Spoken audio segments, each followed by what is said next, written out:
অবসরের ঘোষণাটা আগেই দিয়েছিলেন ইমরুল কায়েস, বাকি ছিল শুধু অপেক্ষার। শনিবার এলো সেই ক্ষণ। মিরপুর শেরেবাংলা জাতীয় ক্রিকেট স্টেডিয়ামে নিজের শেষ প্রথম শ্রেণীর ম্যাচে মাঠে নামেন ইমরুল কায়েস।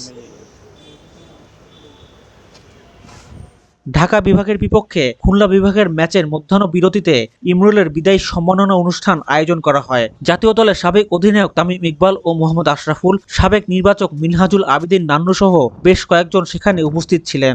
জাতীয় দলের বর্তমান ক্রিকেটার নুরুল হাসান সোহান ও মোহাম্মদ মিঠুন দলের পক্ষ থেকে ইমরুলকে তুলে দেন সম্মাননা স্মারক। এরপর সবাই মিলে দলীয় ফটো সেশনে অংশ নেন। একে একে সবার সাথে ছবি তোলার আবদার মেটান ইমরুল।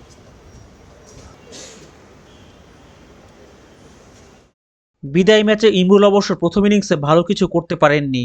১৬ রান করে ফিরে গেছেন প্যাভিলিয়নে। দ্বিতীয় ইনিংসে ইমরুলের সামনে সুযোগ থাকছে প্রথম শ্রেণীর ক্যারিয়ারের সমাপ্তিটা রাঙাতে।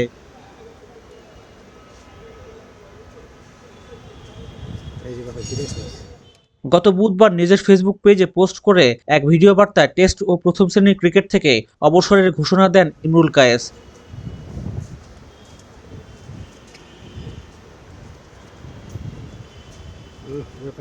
ইমরুল জাতীয় দলের হয়ে সবশেষ ২০১৯ সালে ভারতের বিপক্ষে পিঙ্ক বল টেস্টে খেলেছিলেন। এরপর আর জাতীয় দলে ফেরা হয়নি এই অভিজ্ঞ ওপেনারের। টেস্ট দলে নেই ৫ বছর। এই পিঙ্ক বল টেস্টটাই হয়ে থাকলো তার শেষ আন্তর্জাতিক টেস্ট।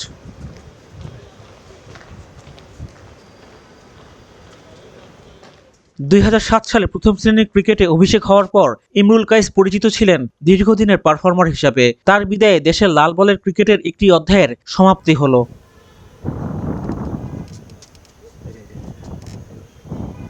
ঠিক আছে, হাত থেকে ক্লোজ আর হয় না, বুঝছো?